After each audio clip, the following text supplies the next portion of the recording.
Stéphane, fils de Jean-Paul Guerlain, et Christine Krag, dernière compagne du parfumeur, se livrent une guerre sans merci depuis des années. L'héritier vient d'ailleurs de remporter une bataille. Ce jeudi 12 janvier, comme le rapporte l'OP, la Cour d'appel de Versailles a donné son verdict sur un nouveau volet judiciaire. Stéphane accusait Christine Krag de violence volontaire sur personne vulnérable. Selon lui, sa belle-mère depuis plus de 18 ans, maltraitait son père, grabataire et atteint de la maladie d'Alzheimer. Après concertation, la Cour d'appel de Versailles a jugé coupable Christine Krag des faits qui lui sont reprochés. Pour ces violences et le harcèlement dont elle aurait aussi fait preuve aussi envers un membre du personnel de maison, la Danoise de 64 ans a écopé d'une peine de 4 mois de prison avec sursis et de 2 amendes en guise de dommages et intérêts, une première de 3 000 € pour Stéphane Guerlain, une seconde de 2 000 € pour l'employé de maison.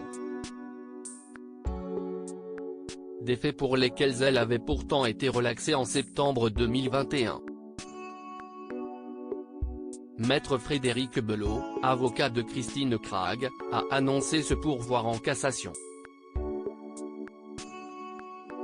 Un mariage à l'origine de la guerre CIST en 2007, à l'annonce d'un potentiel mariage avec Jean-Paul Guerlain, que Christine Krag et Stéphane Guerlain ont commencé à se déchirer. Décelant chez sa belle-mère le profil d'une profiteuse, l'héritier du grand parfumeur a tout fait pour éviter cette union. Après la curatelle en 2013, Stéphane Guerlain obtient la tutelle de son père 5 ans plus tard. En novembre 2021, Christine Krag, après plusieurs mains courantes déposées, porte plainte à son tour contre Stéphane Guerlain, qu'elle accuse de tentative de meurtre à son égard. J'ai fait l'objet d'une tentative de meurtre. CIST très dangereux pour moi en ce moment.